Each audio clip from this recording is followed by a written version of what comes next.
You'd have a white crew, and I'd tell the Indian crew, okay, do this thing, and they would just come to me and say, truck kahan park karne ji, ye kahan? And I'd say, go and ask those guys. And they would say, but like, wo to gore hain. If you were white, I said, hi, my name is Singh, like sing a song. If you're black, I said, my name is T, like Mr. T.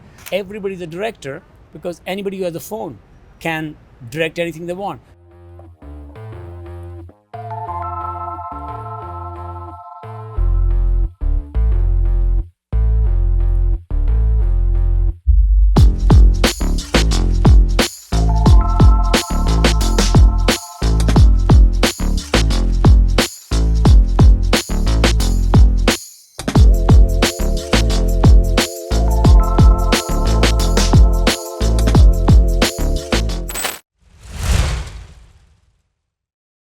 Tarsem, welcome to Film Companion, and should I also say welcome home with Dear Jassi, your first film to be shot on Indian soil. What took you so long?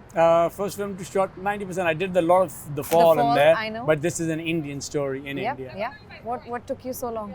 Well, no, just wasn't ready. And now I was thinking of making some films in India, and I just thought there is a subject matter of a small film that I want to do. And Bakau was the first people that stepped up and said, oh, if you want to do this, we'll do whatever you want. Ended up making the film I wanted to make. Well, the Hollywood Reporter touted Dear Jassi as your most simple yet powerful film. I'd agree. I think it's the best thing I've ever done.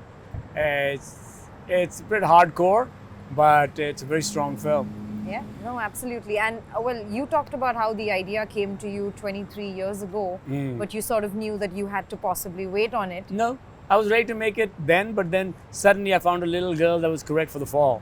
Because when the idea came to me only because I heard about this conversation between a girl and her mother. And the mother said a particular devastating line. And I just said, we need to basically reverse engineer a film on what kind of word is it where a mother would actually say that to the people who are holding her daughter hostage. And I just thought, I have to find that word. And for me, just because the incident happened in Punjab, near where I was born, also, I'd spent quite a lot of time in Canada and Vancouver, so I kind of knew what the gobar in each place smells like. So I just said, I'm familiar with this particular world. How do I make a movie about it? And I told my brother, either we make the movie right now or we wait for 20 years when it becomes retro. We just don't wait for 2 or 3 years. And then I found a little girl that was right for The Fall. So I made The Fall, and I said, I'll do some Hollywood films now.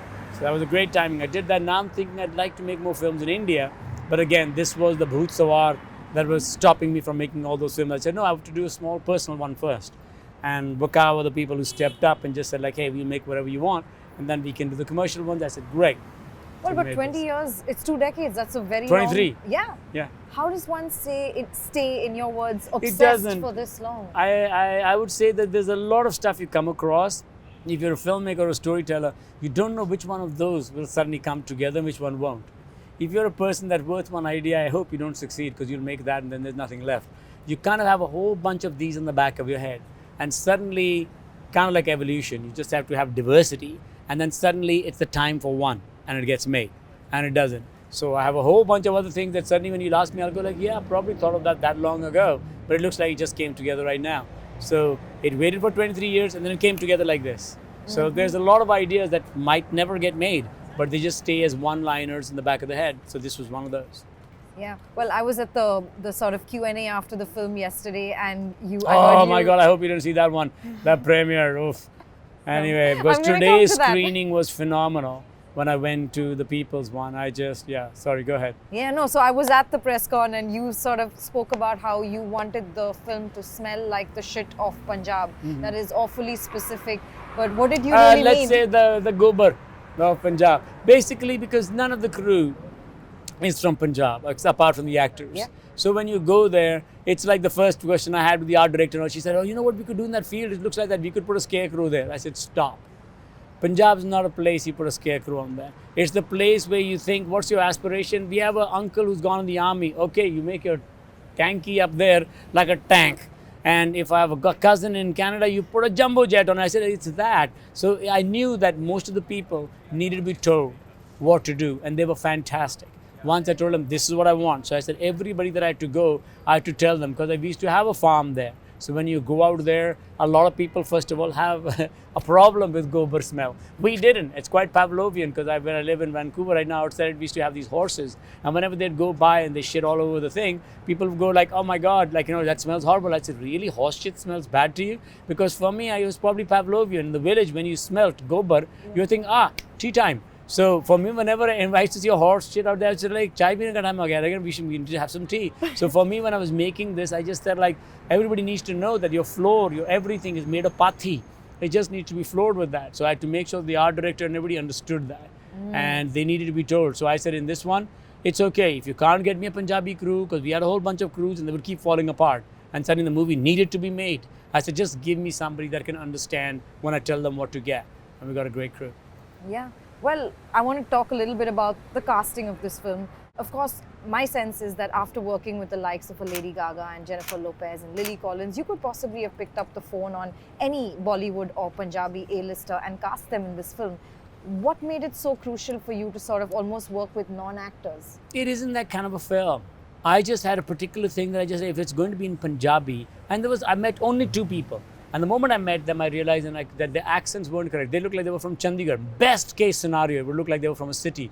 I said, no, this is a Pendu guy. They speak a particular way. It's the kind of language that I speak Punjabi. It's very vulgar, and it's a particular dialect. And they said, we can learn it. I said, yes, if we had a script, you can learn it. There is no script.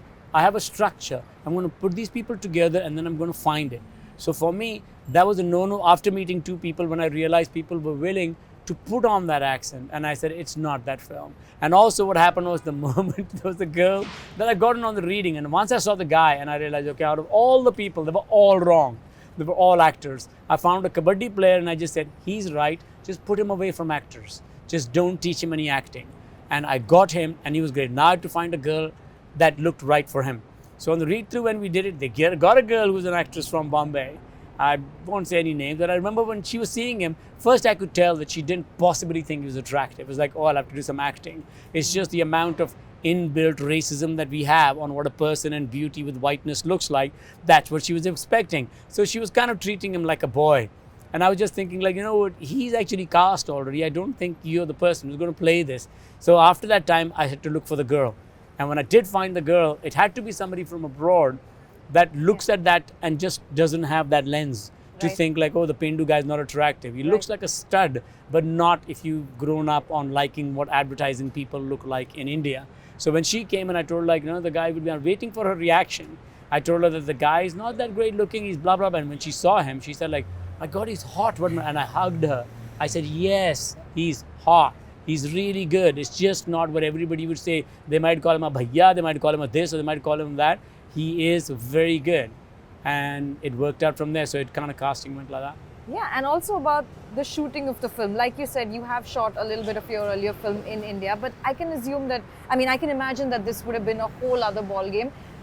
What about, how was it like shooting in India? Were you prepared? Fantastic.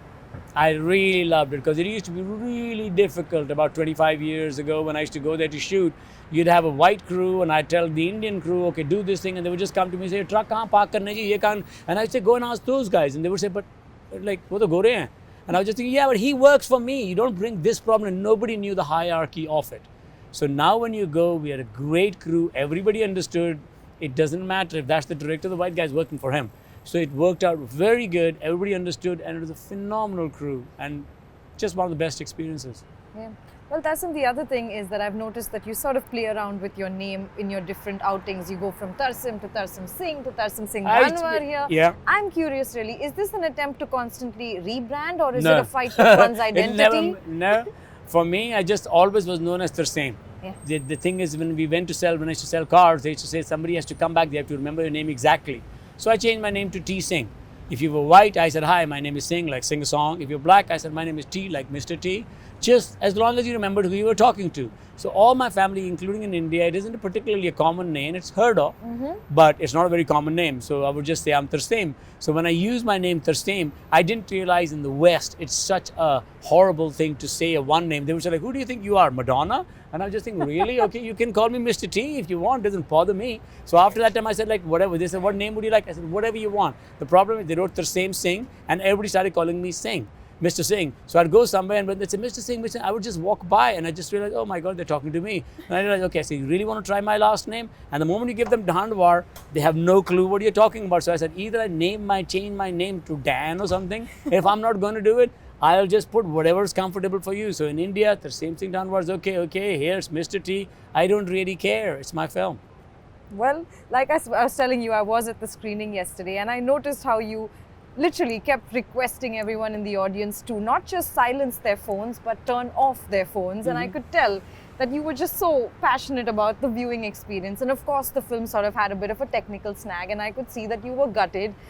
I want to know, for a purist like you, what is your take on OTT platforms and just the power of the What remote, is an OTT platform? the streaming platforms, your Amazons, your Yeah, Netflixes, which really, and the power of the remote control to start and stop your film at the audience discretion. It's a different way of telling stories. Everything has always evolved. It used to be a singer came to your street and sang the song and told you the story of Hiranja. It became something else. Then we had photographs, then we had written stuff, then you have songs, then you have movies. It became, that film became one thing. And back then everybody used to really go after the writer, say everybody's a writer because everybody has a pencil. Now everybody's a director because anybody who has a phone can direct anything they want. The problem becomes, it's not now about making movies. Until 20 years ago, it had to do with how do you make a movie. Nobody knew. It was kind of like a Wizard of Oz behind us, a curtain. Now anybody with a phone can make a movie. So the question is, how do you get eyeballs on seeing your film? Everybody can make a movie today. Do you want to see their movie? No, most of them are shit. Most of the stuff that you've seen on film schools when you'll go stuff, it might not be a cup of tea. It's different. So everybody can tell their story. Doesn't make the process bad. The Coppola's line of, in the future there'll be the fat girl from Iowa who can tell her story. It's come to pass long ago. So for me, that makes sense that everybody can tell their story. Do you want to hear everybody's story? Nah. So it's just in different formats, people are interested in different films. Cinema will allow you to have a captive audience. You can't really leave in an airplane. You have that particular time. But now that everybody has the attention span of a remote control, but that's okay. And you can't really bitch about it. It's just a different format. You either embrace it, move on, or make what you want for a different form. Well, finally, I can imagine that for a long time now, Indian producers have been trying to lure you to make the big Bollywood film. Does it excite you at all, and what's it Very going much. to take? Oh, it does. But that's, I kind of thought that I actually wanted to make a big, heart on sleeve, big action flick. But the same thing happened when my brother, when I was telling them about The Fall was stopping me from making a Hollywood film. The Cell was an anomaly, it just happened very quickly. And I told him I can't do it because I want to make this film, this personal film, this first one. And then he just said, we'll be one of those two rich guys that are always talking about a movie that they never make. Do you want to make this film? And then I found the little girl, I made the movie immediately. And then I was free to make the Hollywood films. Now I want to make movies in India, but I just thought, you know what? This Bhoot Sawar that I have about Jassi, let me get it off and then I'll make it. So the moment I made it, I said, you know what? Now I know there is a team that I like, there's a process that I like, and India is an incredible place to shoot in. And I just think it's just got a different set of license that you take, when you tell a story. Yeah. In the West, you've got a whole bunch of different things of origin stories of Superman, this thing. The Indians, the gods are practically that. So you have to figure out what do you want to tell. And I would love to do a massive action flick. I enjoy both. So I will, now that I've made this film. But I wouldn't have even looked at that if I hadn't done this. The moment I did this, I said, okay, let's change it up. Exciting. Can't wait to see what you do next. I think it's something, it's called 10 Kings, is the one that these people made me. I looked at that and I went like, ooh, that is from page 1 to page 10. It's kind of like an old style Kurosawa, Game of Blood, just action from there till there. And I just said, yeah, I can see this. So somebody's writing it right now. And if it gets written within the next month, I think I'll start putting it together immediately. Excellent. Fingers crossed. Please don't wait as long as you did the last time. Oh, I don't know. People think like 8 years or 10 years is a long time. Really? I do a lot of work in between. It's just not film. So I just think if it takes another 20, 23 years or 8 years, it's okay. Okay. We'll wait then. Thank you. Please continue doing what you do best. I will. Thank you so much. Thank you.